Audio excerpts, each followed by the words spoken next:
chiites, justement, pour mener un combat contre, par exemple, l'Union soviétique lors de la rivalité entre les deux superpuissances. Ça, c'est une chose.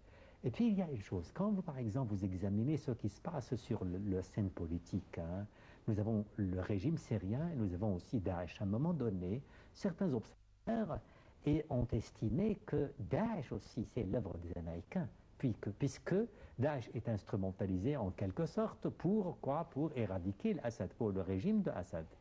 Vous voyez, comment se fait-il que Daesh se trouve enraciné en Irak? C'est justement à la suite de l'invasion des Américains contre l'Irak. Ouais. Ça veut dire qu'on a vu par exemple des confessions, on a vu des guerres confessionnelles entre sunnites et chiites, et puis après les sunnites se sont divisés en deux, Daesh et sunnites, et Daesh mène une guerre contre les chiites. Vous voyez, donc ce sont les guerres confessionnelles qu'on a connues Donc, dans l'histoire. Oui, dans cette logique, on trouve toujours cette action-réaction. Action-réaction. Tout à fait. Dans le champ libre, ou dans l'occasion où cède le terrain pour des pensées extrémistes, poussées par exemple de la droite extrémiste en Europe, et donne refuge toujours à des organisations considérées comme terroristes, considérées comme extrémistes de la part de la société musulmane, de la part de la société arabe, expulsées même des terres des musulmans, mais toujours le gouvernement occidentaux dont toujours ce refuge. Ils ont instrumentalisé ces actions, ces groupes, ils ont instrumentalisé pour leurs intérêts. Et ça, c'est le discours de Villepin, bien sûr. Mais important aussi, c'est très important. Vous savez que ce qui se passe quand on dit État islamique, est-ce que vous êtes d'accord sur cette appellation ou cette qualification? Est-ce que s'agit-il vraiment d'un État? La notion d'État n'existe pas. Oui. Permettez-moi de vous interrompre. Est-ce que, M. Mounir Hamza, est-ce que, en tant qu'un intellectuel islamique, un spécialiste, est-ce qu'on vend l'islam déformé à travers le nom de l'État islamique? Oui, parce que quand on vend le mot État islamique, ça implique aqd et dhimma, ça implique gizya, ça implique, je donne deux exemples seulement, des terminologies qui existaient au moment où il y avait un État islamique.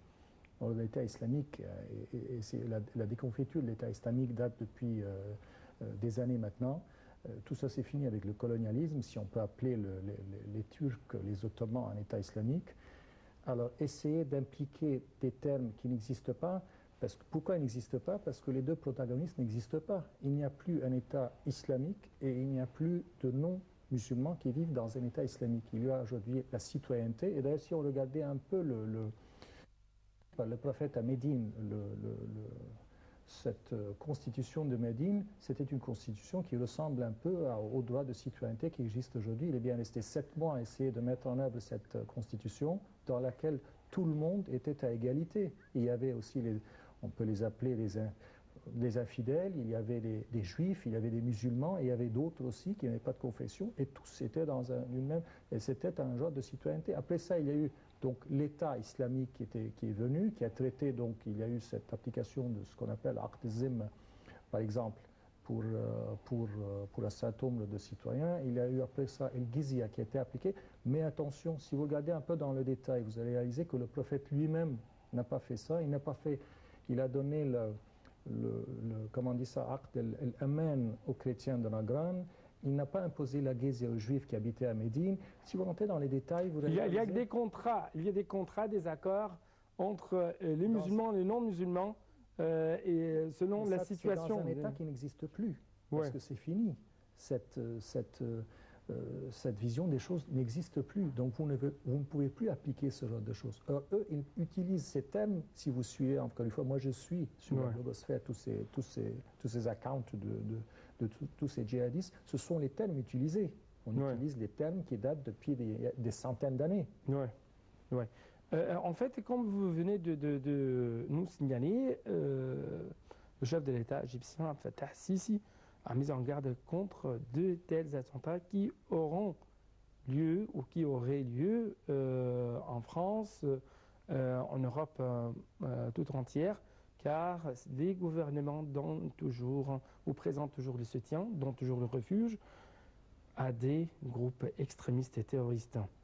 Oui, et c'est pour ça, c'est parce que les menaces étaient vraiment sérieuses, parce que regardez, On constate actuellement en France les mêmes scénarios qui se déroulent en Égypte. Ouais. Les mêmes scénarios. Par exemple, nous avons par exemple bon, chaque jour presque on voit un attentat terroriste contre tel au commissariat ou dans le métro, la station de métro, il y a des victimes, il y a des policiers qui tombent, n'est-ce pas?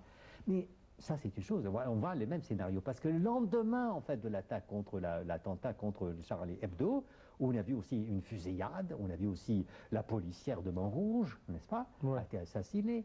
Donc les scénarios se répètent. Et c'est pour cela, moi je me rappelle avoir lu aussi, c'est un observateur, un analyste français qui a dit dans Le Figaro, à titre d'exemple, la démarche républicaine qu'on voit actuellement, oui, c'est une démarche en hommage aux victimes. Oui, ça rappelle aux Français exactement leur attachement aux valeurs républicaines.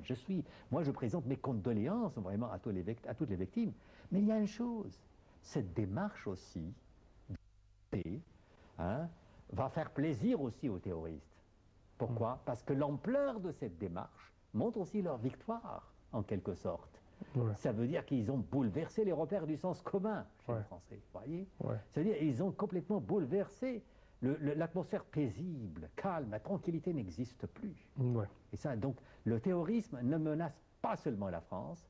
Attention, les attentats vont se répéter, les scénarios vont se répéter tant que le terrorisme est là. Le terrorisme ne se cristallise pas, ne s'incarne pas dans l'islam, il s'incarne pas dans quoi? Dans l'intégrisme, dans le fanatisme, dans l'extrémisme, le dogmatisme. En fait, le président Abdel Fattah Sisi a réclamé une révolution religieuse du point de vue intellectuel et en même temps, les autorités imposent un prêche unique contre l'influence extrémiste. Pour avoir plus d'explications, regardons ensemble ce reportage signé Dalia Karam.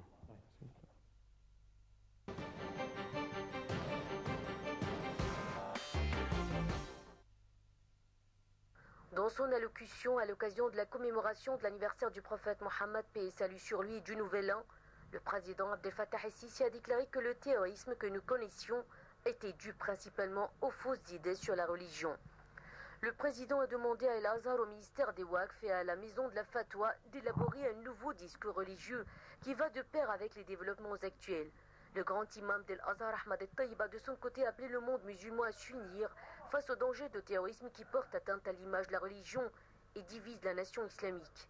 Il a souligné qu'El-Azhar s'engageait à faire face à toute idéologie égarée et œuvre à propager la bonne idéologie islamique loin de toute altération.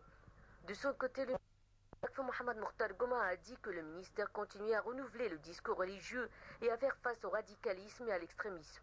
Dans les mosquées égyptiennes, le thème du prêche du vendredi est à présent imposé par les autorités, une décision prise au mois de mars dernier, marquant un nouveau tour de vis du pouvoir destiné à priver les islamistes d'un de leurs canaux de diffusion. Depuis que l'armée a destitué et arrêté le président Mohamed Morsi début juillet, ses partisans ont pris l'habitude de manifester à la sortie des mosquées, faisant de la prière hebdomadaire du vendredi le point de départ de leur défilé et du prêche, un moyen de mobiliser les troupes. Parce qu'elle accuse les frères musulmans, l'influente confrérie de M. Morsi, de se servir des mosquées pour diffuser leurs idées, les autorités ont donc récemment suspendu 55 000 imams. Ils n'avaient pas été formés par l'université d'Al-Azhar, l'une des plus prestigieuses facultés islamiques de l'islam sunnite, contrôlée par l'État égyptien, et été accusés d'avoir incité à la violence et utilisé les mosquées pour répandre l'extrémisme religieux. En outre, des biens religieux, Waqf, auprès duquel sont enregistrés quelques 120 000 mosquées, a décidé de mettre en place un sermon unique imposant un thème chaque vendredi. Ces décisions visent à empêcher toute incitation à la violence et la diffusion de mensonges dans les mosquées, qui sont l'endroit idéal pour les frères musulmans pour diffuser leurs idées et tromper les gens, expliquent les analystes. Pour eux, ces mesures vont mettre les mosquées à l'abri des conflits politiques. Les premiers thèmes soigneusement choisis par les autorités évoquaient donc des sujets de société comme le rôle des jeunes, la protection de l'environnement ou les quartiers informels. Un autre s'intitulait Espoir et Travail. Pour les analystes, ces décisions ont pour objectif de contrôler le mouvement islamiste qui soutient les frères musulmans et Morsi, les mosquées étant devenues le théâtre d'une bataille entre les autorités qui essayent de prouver que leurs politiques sont islamiquement correctes et les tenants de l'islam politique qui veulent déposséder l'État de toute légitimité religieuse. Les lieux de culte auxquels sont souvent associés des réseaux caritatifs jouent un rôle important dans la formation de l'opinion publique, notamment en Égypte et dans le delta du Nil, des régions rurales où les liens entre population et autorités religieuses sont très étroits. Et les sermons du vendredi sont un canal de diffusion précieux pour les islamistes dont plusieurs chaînes de télévision ont été fermées dès l'annonce de la destitution aussi. Après l'unification du prêche de la grande prière du vendredi et l'éviction de milliers d'imams jugés extrémistes, le gouvernement égyptien avait adopté mardi 11 mars un décret rattachant toutes les mosquées du pays au ministère des biens religieux. Une nouvelle étape de la reprise en main par l'état des mosquées. L'Égypte compte près de 120 000 mosquées, dont 40 000 seulement dépendent du ministère des biens religieux. Les 80 000 autres sont des mosquées gérées par des privés. Contrairement aux églises, il n'y a pas vraiment de loi régissant la construction des mosquées dont le nombre a explosé depuis le boom pétrolier des années 70. Or, selon les autorités, nombreuses sont celles qui sont devenues un instrument de propagande politique pour la confrérie des frères musulmans décrétée organisation terroriste en décembre. Le gouvernement a déjà décidé de nationaliser des centaines d'écoles, de dispensaires et d'associations caritatives dépendant de la confrérie. La reprise en main des mosquées vise aussi à mettre un terme à une interprétation radicale de l'islam véhiculée par les mosquées tenues par les salafistes. C'est dorénavant le discours qualifié de tolérant de la grande mosquée de l'Azhar qui sera diffusé.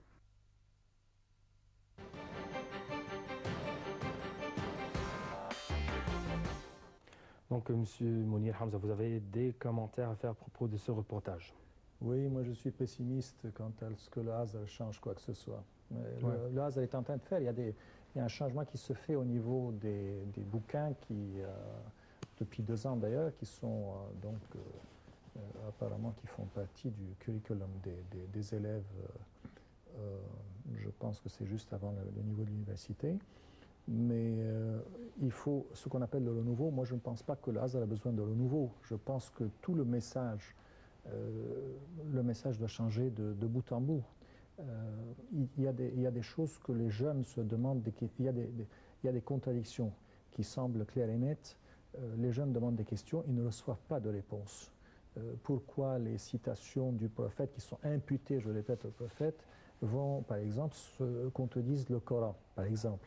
Vous n'avez pas de réponse claire et simple à ce sujet. Ça, c'est des choses qui datent depuis la nuit des temps. Ça n'a pas vraiment changé. Alors, remettre en question des bouquins comme El-Bukhari ou Muslim, Tirmizi, Nisaï, Ibn Maga, Ashab al-Sunan, ce sont les fameux 6 grands bouquins qui portent tous ce nombre incalculable de citations imputées au prophète. Ça a besoin d'une révolution.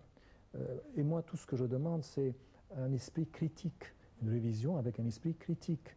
Ce qui ne correspond pas, on le met de côté. Vous savez, même Mohamed Abdou, quand il a essayé de faire un amalgame entre modernité et islam, il a trouvé les textes qui correspondent à la modernité. Mais on fait quoi des autres textes qui donnent un semblant de non-modernité? Et ils sont toujours là. Alors, on fait quoi avec? Alors, le Hazar vous dit, c'est l'héritage de l'islam. Ça doit rester. Bon, ça doit rester, mais est-ce que le public... Aujourd'hui, c'était facile. Sur Internet, vous pouvez trouver tout ce que vous voulez. Il y a plein de points d'interrogation. Moi, je regarde mon fils qui en a, je regarde des amis à lui. Le message de l'islam n'est pas clair et net. Et ceci est, comme a dit le docteur, instrumentalisé. Ouais. Pas seulement par les islamistes, mais par les commanditaires aussi. Ouais. Et ce n'est pas le Hazar qui semble régler. On n'écoute pas le Hazar sur la blogosphère. Sur Twitter, on ne cherche pas le Hazar. Donc, réviser des bouquins. Pas seulement les bouquins, le message lui-même doit changer. Les messages il faut religieux, un esprit critique. avec un esprit critique. Surtout de la sunna. Ou est-ce que vous partagez son point de vue? Je partage, mais c'est d'une autre manière. Ouais. C'est-à-dire que, vous savez, c'est que ce qui change, ce n'est pas le texte. Il y a beaucoup de lectures. Ouais. C'est votre manière d'interpréter. Ouais. C'est à titre d'exemple. Regardez par exemple le livre, l'œuvre de Hegel.